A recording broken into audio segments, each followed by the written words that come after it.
হুর মানে কি? যে সমস্ত নারীকে আল্লাহ তাআলা জান্নাতে সৃষ্টি করেছেন তাদেরকে বলা হয় হুর। জান্নাতের রমণীদের আল্লাহ তাআলা জান্নাতি পুরুষদের জন্য উপহার হিসেবে রেখেছেন।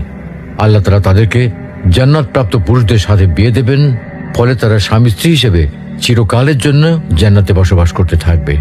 মহান আল্লাহ বলেন, كذلك وزوجناهم بحور عين আর আমি তাদেরকে বড় চোখ বিশিষ্ট হুরদের সাথে বিয়ে দেব। জান্নাতের হুর হবে চিরকুমারী ও সমবয়সের প্রেম সোহাগিনী। জান্নাতে একজন হুর যদি দুনিয়ায় একবার দৃষ্টি দিত, তাহলে আকাশ ও জমিনের মধ্যবর্তী স্থান সুবাসে ভরে যেত। পূর্ব পশ্চিম প্রান্তকে তথা সমগ্র পৃথিবীটাকে সুসজ্জিত করে দিত। প্রতিটি চোখ সব জিনিস থেকে দৃষ্টি ফিরিয়ে তার দিকে চেয়ে থাকত এবং সৃষ্টিকুল আল্লাহর প্রশংসা ও বড়ত্ব বর্ণনা করত। জান্নাতি পুরুষেরা যখনই তাদের দিকে তাকাবে, আনন্দে মন ভরে যাবে। যখন কথা বলবে, ছন্দময় মিষ্টি কথা দ্বারা হৃদয় ভরে দেবে।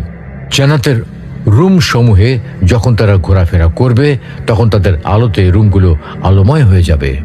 জান্নাতের অধিবাসী নারী পুরুষগণ হবে একই বয়সের পরিপূর্ণ যুবক যুবতী। জান্নাতের হুর যখন তার স্বামীর চেহারার দিকে তাকাবে, তখন তার হাসিতে জান্নাত আলোময় হয়ে উঠবে। যখন তারা স্বামীর সঙ্গে কথা বলবে, তখন কতই না সুন্দর হবে সেই কথোপকথন।